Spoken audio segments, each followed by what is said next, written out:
Hey guys, let's talk about how to set this up. First off, I would recommend doing your talks using Google Slides. It's a cheap, free version of PowerPoint. And what you can do is set it up so that you have your slides and you have video. Now, the first thing you need to know is what you're going to talk about. And there's a couple of resources I would recommend. The metmuseum.org/art collection is really, really good. The Met released all of their stuff into the public domain or Creative Commons. So any of their images you can actually grab and use without any worry about legal stuff if you're going to throw it up on YouTube. There's always YouTube, or there's always Wikipedia, but one thing you should know is that when you click on an image from Wikipedia, go in and check the permissions. If it says Creative Commons, CC BY, you should put the person's name. If it says CC0 or public domain, you don't have to put that. This is important because if you're putting a video on YouTube, you have to care about the legality of stuff like this. So you can just right click and copy the image and then paste it into a Google slide, or you can copy the URL of a JPEG and paste it in via that way. Other resources include one that you can find through lwtech.edu. If you go to the Library Learning Commons under Current Students, and then click Databases and Search and Find, one of the ones that is available is Art Store. Now the problem with this is, first off, you're going to have to type in your student address or your student ID.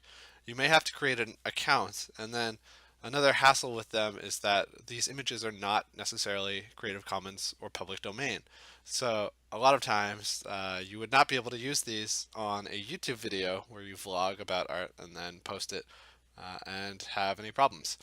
However, if you're just posting images to the forum, you can totally just use your student access and, if necessary, download it. Otherwise, you can also just get a screenshot.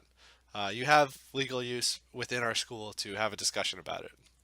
Another one is Google has Google Arts and Culture. You can just Google Art, and it's the first thing that comes up. And they have a lot of great images as well. And again, you can always go and check what their license is. And lastly, Wikimedia Commons is where a lot of Wikipedia articles get their ideas or their images for their articles. And this is a really good search resource because it has everything in the public domain or Creative Commons. So you can stick this on a YouTube video for discussion and not worry. So now I'm going through and I just need to pick 3 images to discuss for my topic, which was prehistoric or Paleolithic. So first off, I can create slides and just figure out which ones that I'm going to use. And then I'm going to do some research. Again, look at the assignment and there's all sorts of prompts for figuring out what you're going to talk about. You can talk about the literal facts of it, such as what day it was created, where it was created. For instance, that statue was in Japan. I think this is from Korea. And the Venus of Willendorf is from Austria. So uh, I'm preparing all these slides so that on one hand, when I record a video about this for vlogging, I'll have the Google presentation going, and then on the other side of it, I will have my face as a secondary input on Open Broadcaster software. Now in Google Slides, I use the notes section on the bottom to just give myself a couple of notes, and that way I don't have to just read off of a PowerPoint. That's always a no-no in public speaking. And you can see some of my notes, and one of the critical things I care about is what do you think? This is a very subjective idea. How do you relate to this culture? How does it actually appeal to you in any way? Why did you choose the images you did? Sometimes you might be assigned an artist you don't even like, and I actually want to know why, and it's okay to not like it.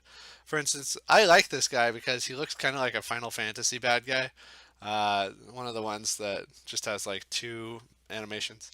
And also, I like that and the Venus of Willendorf because they actually don't have any function. A lot of prehistoric art is very function based. It's either like a dagger or an arrowhead or a ceremonial pot like this. And it's really cool that humans just throw decoration on everything.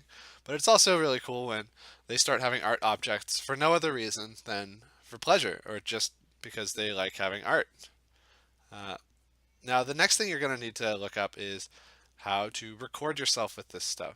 So I use a software called Open Broadcaster software, and or Open Broadcaster Studio. You can Google OBS or Open Broadcaster Studio and find it. It's free and it's open source and it's rock solid. It's been used by the video game world for a long time to record people playing video games. The first thing you need to know is the scenes section in the bottom right or the bottom left is where you can get a bookmark of inputs. So, for instance, over here you could pick what those inputs are. You can add a single image, you could add a movie. So right now I'm actually recording myself on top of a movie that I previously made. And you can also add a window capture or just a monitor capture. So for instance, then in Google Slides I would hit presentation mode and I would use a combination of uh, the window capture that's showing my Google Slides presentation plus my video where I'm talking about it on the side. And then lastly, all you have to do is upload it to YouTube. Hopefully this is helpful for you guys to figure out how to start doing a video report on your homework. Again, thanks a lot and see you later.